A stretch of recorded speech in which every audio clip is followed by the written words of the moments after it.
जय हिंद, वंदे मातरम। उम्मीद है आप और आपका परिवार बेहतरीन और उम्दा होगा। देखिए, आज हम पढ़ने वाले हैं आपके 100 महत्वपूर्ण क्वेश्चन करेंगे। और यह आपका जो क्वेश्चन है यह आपका टीसीएस के द्वारा बार बार यह एग्ज़ाम में पूछे जाते हैं। और यह क्वेश्चन जो होगा भारतीय लेखक एवं उनके प्रसिद्ध पुस्तक से होगा, जो कि बहुत ही ज़्यादा क्वेश्चन महत्वपूर्ण है। हर बार एग्ज़ाम में यहाँ से क्वेश्चन हमको देखने को भरपूर रूप से मिलता है। तो सभी क्वेश्चन आप अच्छे से रट लीजिएगा, कापी और कलम उठाइए और सभी क्वेश्चन लिखिए और इनको अच्छे से रट लीजिए, क्योंकि क्वेश्चन हज़ारों बार यह पूछे जा चुके हैं। तो चलिए आइए देखते हैं कौन कौन से क्वेश्चन हैं सभी क्वेश्चन।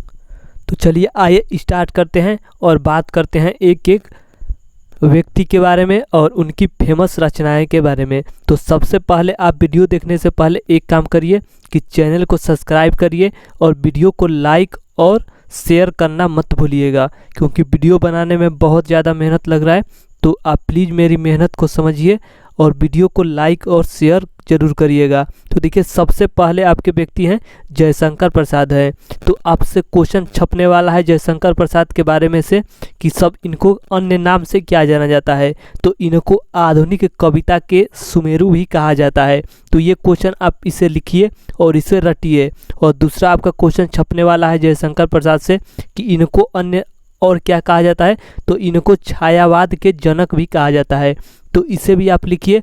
दो क्वेश्चन आपने लिखा कि इन्हें आधुनिक कविता के सुमेरु कहे जाते हैं और छायावाद के जनक हैं। अब हम इसके आगे बात करते हैं कि इनकी जो फेमस रचनाएं हैं वह कौन कौन से है। तो देखिए, सबसे पहली इनकी फेमस रचना कामयानी है, और दूसरा आपका आंसू है, और तीसरा लहर है, और चौथा आपका अजात शत्रु है, और पांचवा आपका चंद्रगुप्त है। तो पांचों रचनाओं को आप अच्छे से लिखिए और इसको रटिए, क्योंकि बहुत बार यह आपके पांचों रचनाएं पूछे जा चुके हैं। तो बहुत ज़्यादा महत्वपूर्ण है। तो पांचों आपके एग्जाम में छपने वाले हैं। तो इसे जल्दी लिखिए और आगे हम बढ़ते हैं। तो चलिए, आपने लिख लिया होगा उम्मीद करता हूं। और आगे चलिए और देखिए, दूसरे व्यक्ति आपके हैं सूर्यकांत त्रिपाठी निराला जी। तो इनसे आपके एग्जाम में क्वेश्चन देखिए क्या छपेगा। तो सबसे पहले आपका क्वेश्चन छपने वाला है कि इन्हें क्या कहते हैं। तो इन्हें हिंदी साहित्य का महाप्राण कहा जाता है और इन्हें ही हिंदी साहित्य का क्रांतिकारी भी कहा जाता है। तो दोनों क्वेश्चन को आप लिख लीजिए और इसे बाद में याद रख लीजिए करिएगा। और देखिए, अब हम इनके बाद बात करते हैं कि इनकी रचनाएं कौन कौन सी है। तो सबसे पहले इनकी रचनाएं अनामिका है, और दूसरे नंबर पर इनकी जो रचना है, देखिए इनकी दूसरी रचना है परिमल, इनकी दूसरी रचना है, और तीसरी रचना इसकी कुकुरमुत्ता है, और चौथी रचना जो इनकी है वो आपका नए पत्ते हैं। और आपसे एक क्वेश्चन पूछा जाता है कि सूर्यकांत त्रिपाठी निराला जी जो हैं, ये आपकी इनकी प्रथम रचना कौन सी थी। तो इनकी प्रथम रचना थी जूही की ली। ये आप रटिए और इसे याद करिएगा, क्योंकि ये क्वेश्चन बहुत बार हिंदी साहित्य से क्वेश्चन इसमें पूछा जा चुका है। तो हमने दो व्यक्तियों के बारे में देखा। अब हम आगे चलते हैं और तीसरे व्यक्ति बात करते हैं सुमित्रानंद पंत के बारे में। तो इनसे सबसे पहला आपका क्वेश्चन छपने वाला है कि इनको अन्य नाम से क्या जाना जाता है। तो इनको कहा जाता है प्राकृति का सुकुमार कहा जाता है। तो इसे भी आप लिखिए और इनकी रचनाएं भी लिखिए। तो देखिए, इनकी रचनाएं में सबसे पहली आपका रचना है, देखिए इनकी पहली जो रचना है वो आपकी है कला और बूढ़ा चांद है, और दूसरी इनकी रचना है चिदम्बरा, इनकी दूसरी रचना है, और इनकी ही रचना एक युगांत है, और इनकी ही रचना स्वर्ण धूलि है। तो सभी रचना को आप याद रखिएगा। चलिए आगे बढ़ते हैं और अगले व्यक्ति के बारे में बात करते हैं। अगले व्यक्ति आपके हैं रामधारी सिंह दिनकर। तो इनको क्या कहा जाता है रामधारी सिंह दिनकर को। तो रामधारी सिंह दिनकर को हिंदी का द्वितीय कवि कहा जाता है। तो इसे आप याद रखिएगा। और देखिए, इनकी रचना कौन कौन सी है। तो सबसे पहले आपका इनकी जो रचना है वह आपका उर्वशी रचना है, हुंकार रचना है, रेणुका रचना है, कुरुक्षेत्र रचना है, और इनकी ही रचना रेती के फूल है। तो ये आप सभी रचना को अच्छे से रट लीजिए, क्योंकि बहुत बार क्वेश्चन पूछे जा चुके हैं। जितने भी हम रचना करा रहे हैं बहुत ज़्यादा महत्वपूर्ण है। तो सभी रचना को आप रट लीजिएगा। चलिए आगे बात करते हैं। और अगले देखिए व्यक्ति कौन है, तो अगले आपके हैं भारतेंद्र हरिश्चंद्र। देखिए इनको क्या कहते हैं, तो इनको हिंदी नवजागरण का अग्रदूत कहा जाता है। और इनकी देखिए रचनाएं कौन कौन सी है, तो सबसे पहली इनकी रचना है भारत दुर्दशा है, अंधेरी नगरी है और प्रेम माधुरी। इनकी फेमस तीनों रचनाएं हैं, तो तीनों को आप अच्छे से रटिए। चलिए आगे चलते हैं और अगले व्यक्ति के बारे में बात करते हैं। अगले आपके हैं महादेवी वर्मा जी। तो अगर इनके बारे में बात करें तो इनको आधुनिक युग की मीरा कहा जाता है। तो ये भी आप याद रखिएगा, ये अन्य फैक्ट है, तो ये आप याद रखिएगा।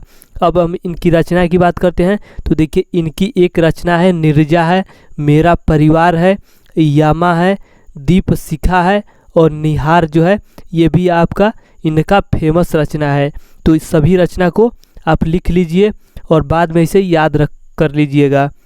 चलिए आगे चलते हैं और अगले आपका है मुंशी प्रेमचंद है। तो इनके बारे में अगर बात करें तो इनको क्या कहा जाता है, तो इनको अन्य नामों से जाना जाता है। किसी नेक्स्ट वीडियो में हम इनके बारे में अच्छे से काफ़ी डिटेल में बात करेंगे। अभी आप इनके जितने भी आपके रचना है वो याद करिए। तो देखिए सबसे पहले आपका गोदान है, उसके बाद से निर्मला है, कफन है, सेवा सदन है, सोजे वतन है, रंगभूमि है, नमक का दरोगा।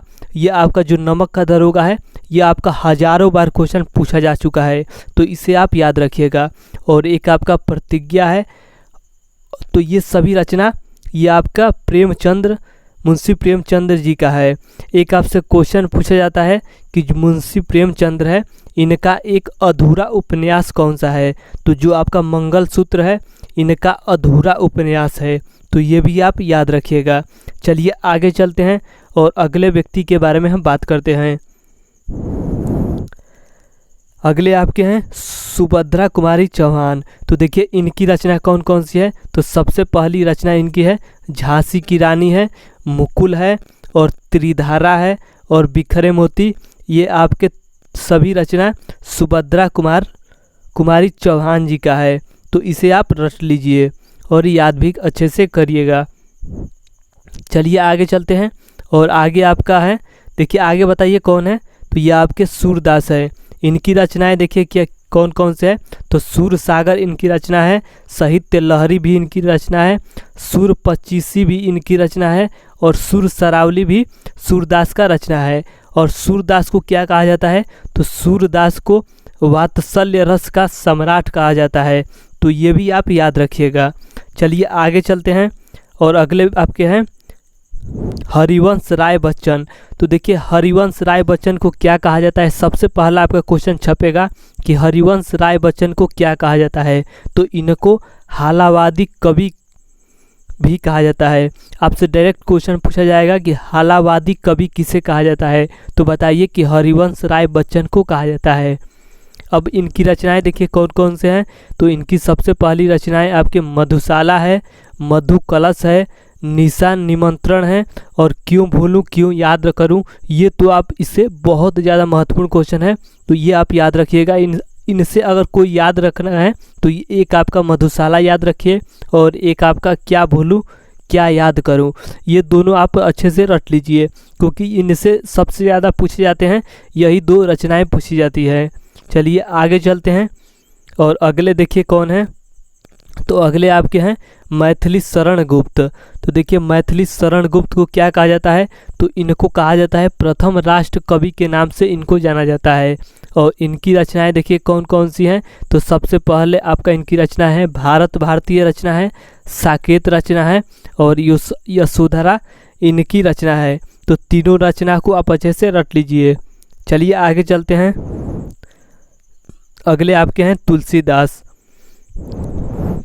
तो देखिए तुलसीदास से सबसे पहला क्वेश्चन बनेगा कि तुलसीदास को क्या कहा जाता है, तो तुलसीदास को कवि शिरोमणि कहा जाता है और इन्हें ही हिंदी का लोक नायक भी कहा जाता है।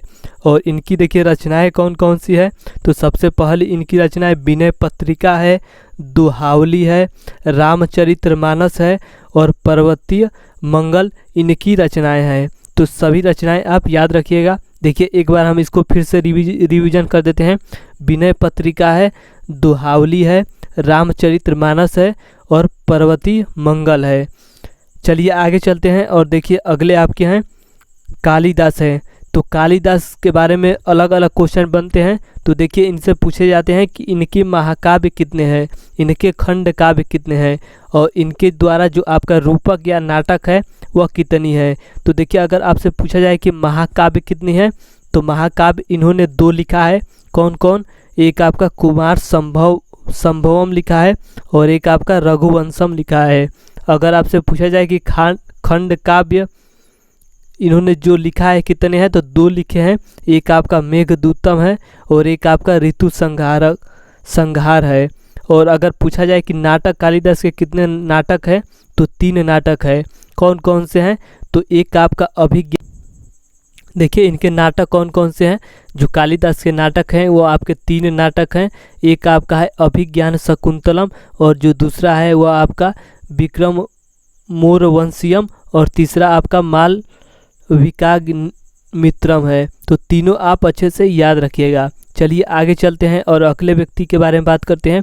अगले आपके हैं मलिक मोहम्मद जायसी। इनके द्वारा देखिए कौन कौन से रचना लिखी गई है। तो पद्मावत लिखी गई है और अखरावट लिखा गया है, कहरनामा लिखा गया है और आखिरी कलाम लिखा गया है। तो इसमें से अगर आपको याद कोई रखना है तो सबसे ज़्यादा जो क्वेश्चन पूछे जाते हैं मलिक मोहम्मद जायसी के बारे में, इनकी रचना पद्मावत के बारे में पूछा जाता है। तो अगर आपको एक अगर याद करना है तो पद्मावत आप याद रखिएगा।